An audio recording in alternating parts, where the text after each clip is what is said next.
Thank you. Jennifer Metzger is a tough act to follow, but I will try. No, I'm just going to say a few words about why we are concerned, we being New York Power.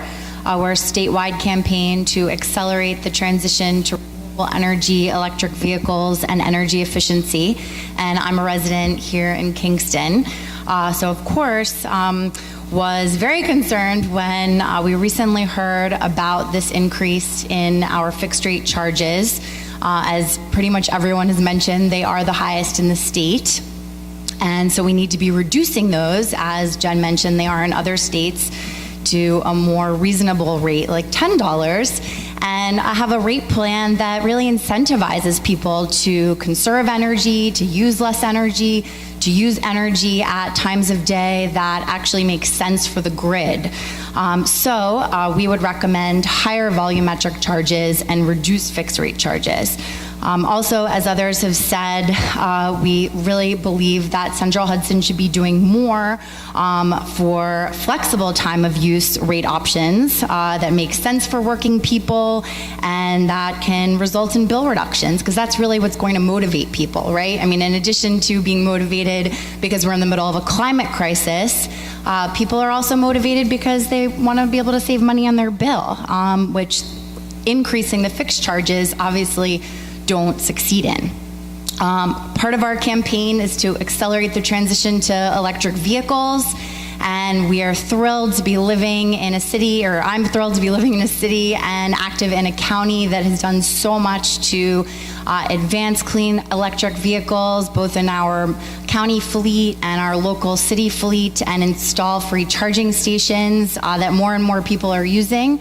And we would really like to see Central Hudson take similar bold leadership in this to encourage and support the shift to electric vehicles by offering a higher incentive for workplaces that can install free charging stations, as well as offering an optional separately metered EV rate that is discounted and again incentivizes people's electricity use. In this case, incentivizes off-peak EV charging. Further, we would like to urge Central Hudson to really work with the community and the institutions that are already doing excellent job at job training. We have BOCES, we have our local community colleges that are really leaders in clean energy, and we think that by working in partnership with those institutions and with our local schools, we can do a lot more to generate great green jobs and support the goals of the REV, and rather than investing in $36 million into this new training facility that, while of course we support increasing job training and jobs in this sector, we think that it can be done a lot more affordably and appropriately for the size of our community and our region. Lastly, again, we would like to urge Central Hudson to work with the community and work with community-based organizations in developing programs that serve low-income customers. Many people, I think, didn't know that even this hearing was happening today and isn't aware of this rate plan and isn't aware of many of the programs that are available. So we would like Central Hudson to really make more of an effort to reach out to community-based organizations, to work with low-income folks and programs that already exist that can be utilized to increase customer engagement, and instead of punishing people who can least afford this energy burden by increasing the fixed rate charge, rather offer better programs for low-income customers to participate and reduce their energy use and hopefully take advantage of new community solar projects that are coming online. And speaking of not knowing about this hearing, as many people told me they didn't until the last minute, we would urge that there are additional public hearings, both here in Kingston and Ulster County and the surrounding region, and especially in rural communities that also didn't hear about this. Okay, thank you. Thank you. The next speaker is Manna Jo Green.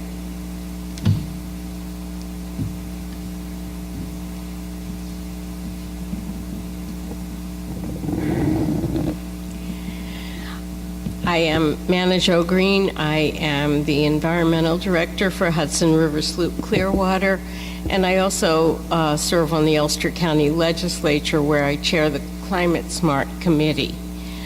I think one of the most important things that municipalities are faced with, and I agree with my elected official colleagues in the room, is that we have a tax cap to honor, and we're seeing insurance rates go up by 19%, and we're just getting squeezed. And as we're getting squeezed, so are the businesses that are on the margins, and so are households that are on the margins. And so I think it's really important that the Public Service Commission do everything in its power to control this rate increase and to keep it as reasonable as possible. And one of my main questions is how much of this rate increase is going to Central Hudson's profit, and how much is going to the extra layer of profit that was created when Fortis took over Central Hudson. In addition, this area is burdened by the new capacity zone, and we clearly encourage the Public Service Commission to have new capacity dollars go to renewable energy, demand response, energy efficiency, and all of the things that are espoused in the REV. But in fact, it went to to putting more profit in Entergy's pocket for Indian Point and other existing capacity in the region, and to incentivize more fossil fuel, although they're newer and more efficient plants. It's still more fossil fuel combustion at a time when we're in the middle of a global climate crisis.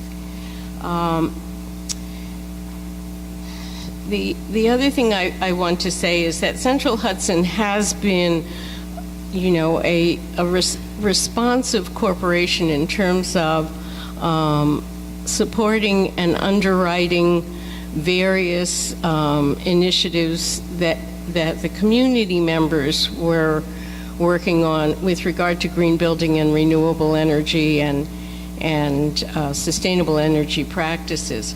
But within the company, for all of the hearings I've attended, it's my impression that it's pretty much status quo, that they have not been a leader in terms of trying to figure out what their contribution to transitioning to what is needed, a renewable energy economy.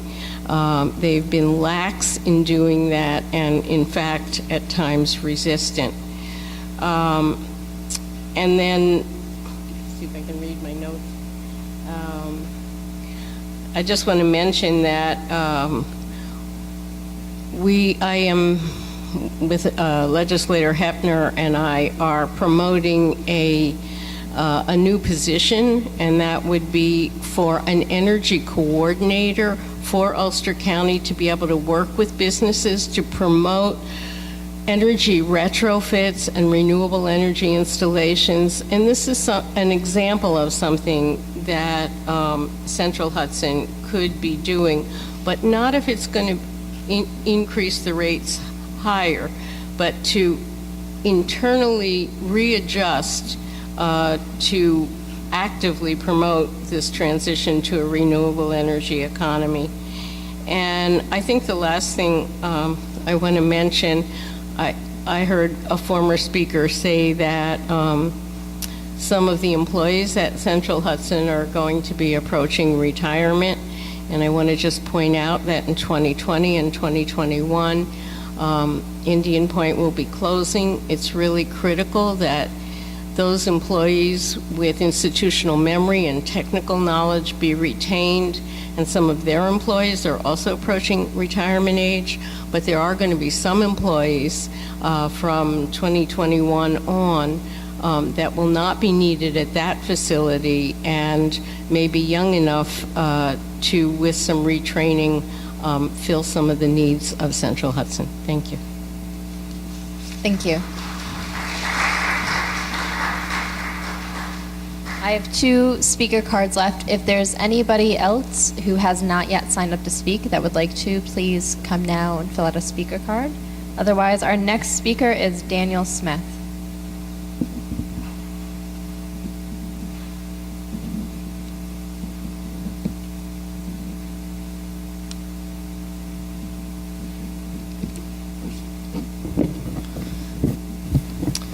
Hello, I'm Dan Smith. I am the energy manager for Bard College. I'm here today to speak on behalf of the college and also myself, a rate-paying customer. To reiterate some of the points that have already been made today, some of the items in particular, we believe the Central Hudson proposal to increase their allowed return of equity from 9 to 9.5% is unjustified. To further increase the already highest rates in New York State across board in the name of investment in capital replacement, IT, and improved customer service, we feel the 0.5% equivalent could be used to offset the costs of those customers rather than to increase profit margins. We also believe the Central Hudson proposal to develop a $36 million employee training center with an annual operating cost projected at $1.6 million is unjustified, and that there exists sufficient continuing education and trade skill building facilities in the region that could meet Central Hudson's training needs, as well as benefit the facilities that exist in our communities. We also support a multi-year settlement of 3 to 5 years. And in the future, we look forward to providing more comment as we further review the filing and to collaborate with our fellow rate-paying customer community, as well as Central Hudson, to come up with a fair outcome. Thank you. Thank you. The last speaker I have is Pat Courtney Strong.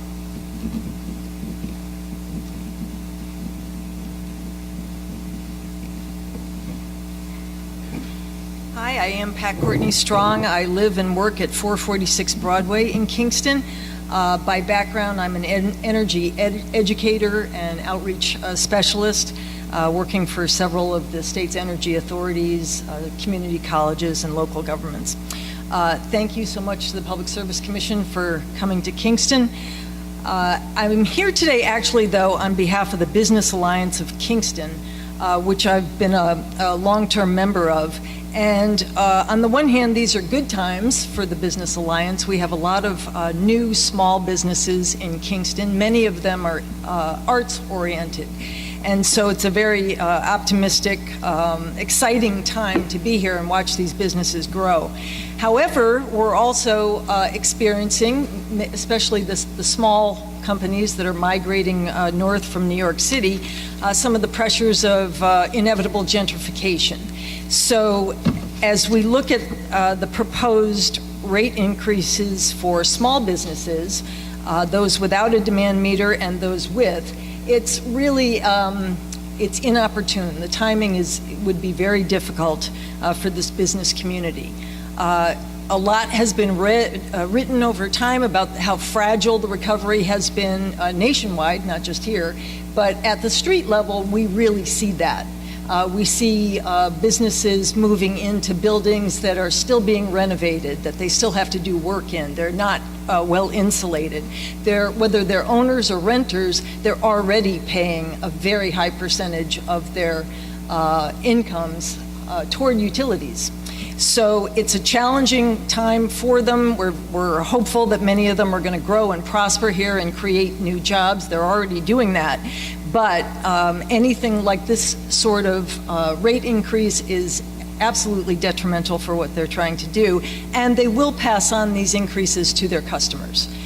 So for those of them serving low and moderate income people, that's a particular problem, but just for the entire vitality of our local economy, it's not a good thing. On the aspect of being a resident of the area covered by Central Hudson, I just want to say, as many people have, that the fixed charge increase makes no sense in sending a signal to people to conserve. And then when you combine that with the interesting situation with the time of use charge. I think it was Manna Jo Green who educated me about time of use literally 15 years ago. You had to go hunting for it on the Central Hudson, well, maybe it wasn't even a website at that point. We had to go hunting for it by calling and asking for it. And I see some progression in the way it's been structured and offered to the public now, but it's certainly not as progressive as what you see in just a cursory look around the web at how other utilities are doing it to send a strong signal to people that you can take charge of your energy use. PG&E comes to mind. They have a true time of use pattern that relates to real working people and how they live their lives.